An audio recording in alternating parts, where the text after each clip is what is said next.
માનસી પૂજા કેવું છે કે એ આપણને ક્યાંય વસ્તુ હોય, પદાર્થ હોય, આપણે આરે ન હોય, પૂજા હોય આપણે આરે ન હોય, માંદા હોય, બીજું ત્રીજું હોય, તો માનસી પૂજાથી તમે બધું જ કરી શકો એમ. માનસી પૂજાથી બધું જ કરી શકો. આપણી પાસે માની લઈએ કે પૈસા નથી, હવે અણકોટ કરવો છે, અણકોટ કરવો છે, પૈસા નથી, તો તમે આખો અણકોટ માનસી પૂજામાં ધરાવી શકો, 56 ભોગ. અને આપણે 2 ભોગ વધારે ધરાવીએ, 58, એમાં શું વાંધો છે? અવિનાશી આવો રે થાળમાં જેટલી વસ્તુ લખી છે એટલી હજુ કોઈએ ધરાવી નથી. હું તો બરાબર માર્ક કરું છું. 56 ભોગ વાળાનું જોઈ લો ને 58 ભોગ વાળાનું જોઈ લો, અણકોટે જોઈ લો. પણ આજ અવિનાશી આવો રે થાળમાં જેટલી આઈટમ લખી છે એટલી હજુ સુધી થઈ નથી. કેટલું મોટું મુક્તોનું સંશોધન છે. એ મુક્ત રાજી થાય કે ભાઈ મેં લખ્યું તો આ લોકોએ એક દાડો કર્યું ખરું. હે, એક દાડો કર્યું ખરો. આપણે બહુ સહેલું હોદીએ, સસ્તું હોદીએ, હાકરનો ગાંગડો ધરાઈને અવિનાશી આવો રે 1.5 કલાક સુધી બોલે. પરમાત્મા નથી જાણતા? થાય, કરવું હોય તો બધું થાય. શક્તિ તો છે જ, ભગવાને આલી જ છે, કરવું હોય તો બધું થાય. એટલે કે પૂજામાં બેઠેલો જે આત્મા, એને માનસી પૂજા કરીને રાધા કૃષ્ણ, એટલે આમાં શું છે કે ભગવાનની મૂર્તિઓ તો 8 પ્રકારની છે. એની અંદર જે ચિત્ર પ્રતિમા એ પૂજામાં ચાલે છે. એનો પૂજન શક્તિ પ્રમાણે મંત્ર જપ એ બધું કરવું, આ પૂજાનો ક્રમ છે. કારણ કે મોટી મૂર્તિઓ તો મોટા મંદિરોમાં હોય, એમાં એક ગ્રહસ્થાન લાગુ ન પડે. પણ આપણે જે વ્યવહારિક પ્રતિદિનની જે ક્રિયામાં આવતી પૂજા, એ ઉઠ્યા પછીની જે સ્નાનાદિ ક્રિયાથી આરંભીને પૂજા કર્યા પછી બીજો આપણો કંઈક નિયમ હોય, વચનાથ વાંચવાનો, કંઈક કીર્તન બોલવાનો, જે કંઈ હોય તે, એ કર્યા પછી વ્યવહારિક કામકાજ કરવું. વ્યવહારમાં પછી બધું જ આવે. ચા નાસ્તોથી આરંભીને, વાતચીતથી આરંભીને, ઘરમાં કરવા યોગ્ય કામની વિચારણાથી આરંભી પછી બધું ચાલુ થાય. એની પહેલા કાંઈ. હવે આત્મનિવેદી જે ભક્તો હોય, હાથે રાંધવું, હાથે દળવું, હાથે ખાંડવું, હાથે લાડવા વાળવા, ભગવાનને ધરાવવું, પાણી હાથે ભરી લાવવું. હવે એ જે બધા ભગવાનના ભક્તો છે એને આ જે ક્રમ કયો એ તો લાગુ પડે જ છે. હવે એ જે એમાં શાળગ્રામ છે, લાલજી છે, કે કોઈ ધાતુની મૂર્તિ કંઈ હોય તો એને યથાશક્તિ પદાર્થ અર્પણ કરવા, એટલે ધરાવવું. કારણ કે આ બધા એને પાછું શું છે, ધરાવવું પડે. પછી નરી હાકરને ગાંગડેથી ન ચાલે. આ ચિત્ર પ્રતિમામાં કોઈ જાતનો વાંધો નહીં.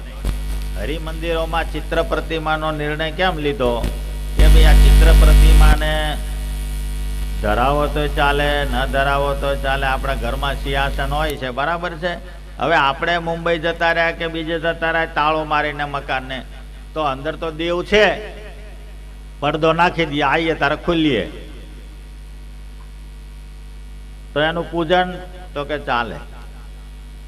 એટલા માટેની સુગમતા કરી આપી છે આપણને. નહીં તો તકલીફ થઈ જાય. પૂજા ના થાય તો અપરાધ થાય, અપરાધ થાય તો બીજી માથાકૂટ થાય.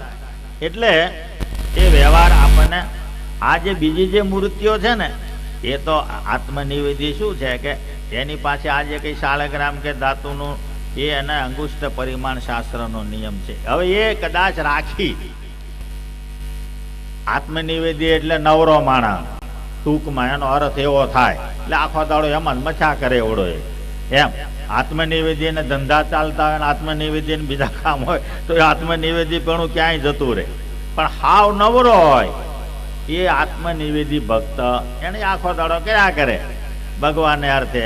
એ લાલજી હોય, શાળગ્રામ હોય, કે જે કંઈ હોય એને જમવાનું બનાવવાનું જ હોય પોતાને, એટલે ભગવાનને ધરાવીને જમે એમ.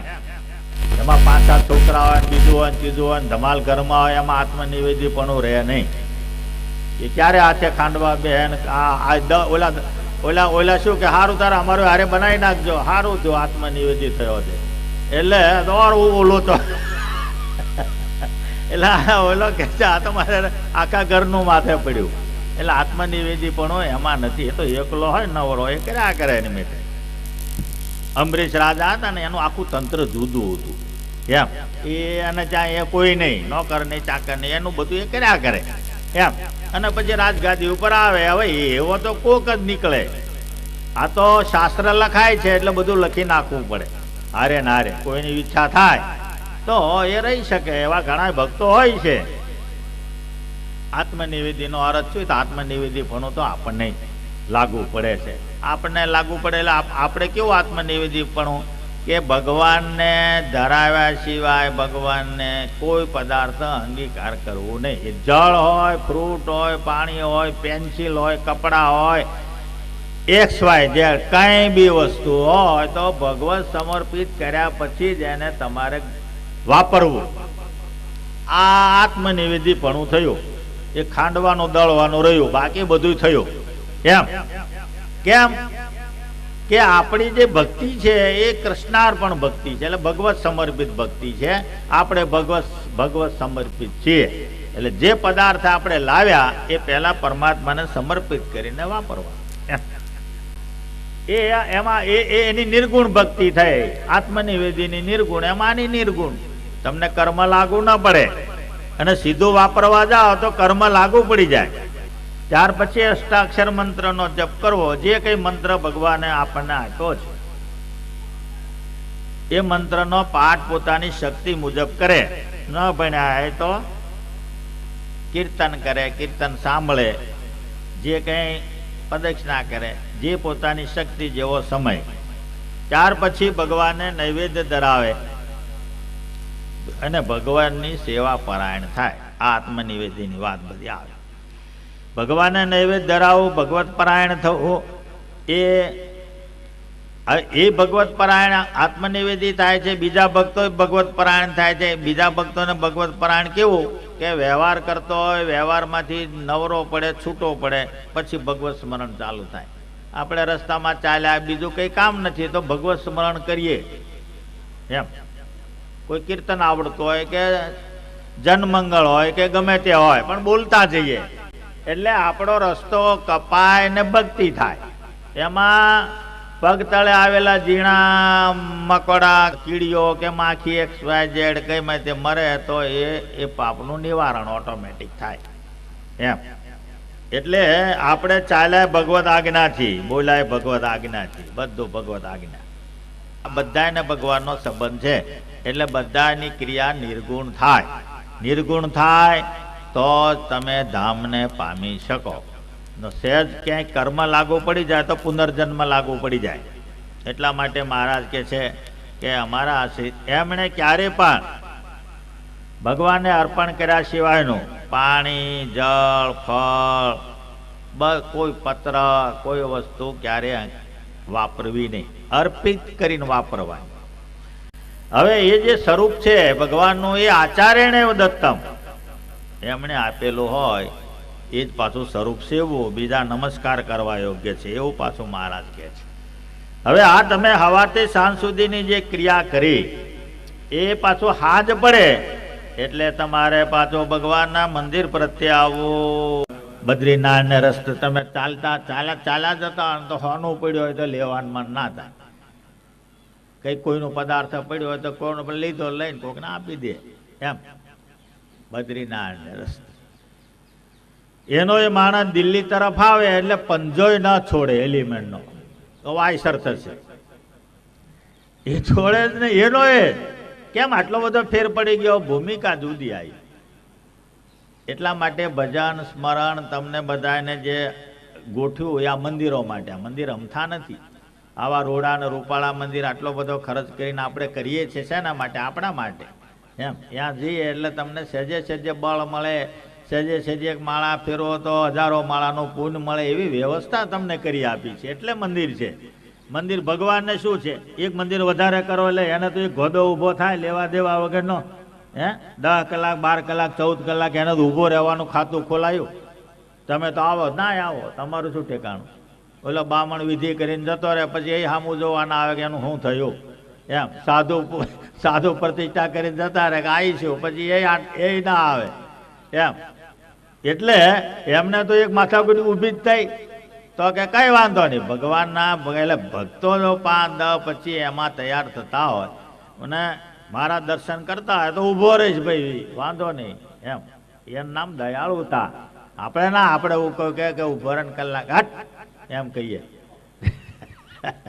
ડબલ પાવરથી બોલીએ એટલે પૈસા હાલે તોય ને કેમ, પૈસા ત્યાં જોયા છે લે લ્યો. હવે આ તમે આ એક મંદિર છે, હજારો ને લાખો મંદિરો ચારે બાજુ છે. ઉત્તરાયણ આવે એટલે ગાય હોદીએ, ગાય દરરોજ આંટા મારે, કોઈ દાડો પૂળો ઘાસ નાખ્યો ને. ઉત્તરાયણ આવે ત્યારે હોદીએ, મરી જાય તો જાય, ઓલા નહીં. આપણે તે દાડે ખવડાવવું એમ. એટલે આ પરમાત્માની આપણા ઉપર બહુ મોટી દયા છે. મોટા સંતોનો ને બધાનો સંસ્કૃતિનો આગ્રહ છે કે ભાઈ મંદિર નિર્માણ કરીને ભગવાન સ્થાપો, આ જીવ કંઈ કરી શકે. એ સ્થાન ભગવાનનું છે, ભગવાનનું છે એટલે અક્ષરધામ મધ્ય થઈ ગયું. અક્ષરધામ મધ્ય થાય એટલે તમે અહીંયા ભજન માળા કરો છો કે અક્ષરધામમાં, એ બે હરખું થાય છે. હવે વિષ્ણુ, શિવ, ગણપતિ, પાર્વતી, સૂર્યનારાયણ પંચાયત દેવ મહારાજ કે અમે માન્ય કર્યા છે. આ બધું જુઓ તમે, મહારાજે માન્ય કર્યા, સ્થાપન કર્યા, એનો મહિમા કર્યો. હવે એને કોઈ માણસ એમ કે આપણે શું કામ છે. એક ઠેકાણે એવું પ્રવચન થતું તે ગરીબ વખત આપણો અહીં ખંભાતનો જ હતો, રમણભાઈ કરીને નામ. તે એને કેન્સરનું ઓપરેશન કર્યું છે, અશક્તિ બહુ હતી. તે કોકે કયું વડતાલનું મંદિર થાય છે ને અહીં સ્વામી છે, 2 જણા જાલી બિચારા ધીમે ધીમે મારી પાસે. અરે મેં તો તમે શું કામ આવ્યા? તો કહે છે કે આપણું મંદિર થાય છે, જાણ્યું, બહુ રાજી થયો. હું તો ઓલાના મંદિરે ગયો તો, અહીંયા કે છે વાસણાવાળાનું મંદિર છે ત્યાં, અબજી બાપાવાળા. ત્યાં ગયો તો તે કહે છે પ્રવચનમાં આવું બોલ્યા એટલે તો હું ઉઠીને ઉયો આવ્યો. મને ખબર નહીં એમ કે આપણે આનું સ્વામિનારાયણ દર્શન થાય છે, બીજે કે આપણું મંદિર નથી. એટલે હું ગયો તો પ્રવચનમાં આવું બોલ્યા કે એમ. એવું તેવું કે પ્રવચનમાં બોલ્યા છે તે વડે મને કહે છે આ તો ભાઈ મેં કીધું જો સ્વામિનારાયણે જે બંધારણ બાંધ્યું એની અંદર સહેજ પણ આપણે આઘા પાછા થઈએ તો અધોગતિ થાય, એમાં બીજું કાંઈ ન થાય એમ. સારું લાગે, સારું લાગે, ડેકોરેશન લાગે, ગમે તે લાગે, એમાં કંઈ ફળ ન મળે. એ ફળ મળે તો સ્વામિનારાયણના વાક્યોનો સંપ્રદાય ખોટો પડી જાય એમ. એટલે આપણે ન કરવાનું કરીએ અને પછી દુઃખી થઈએ એનો અર્થ નહીં.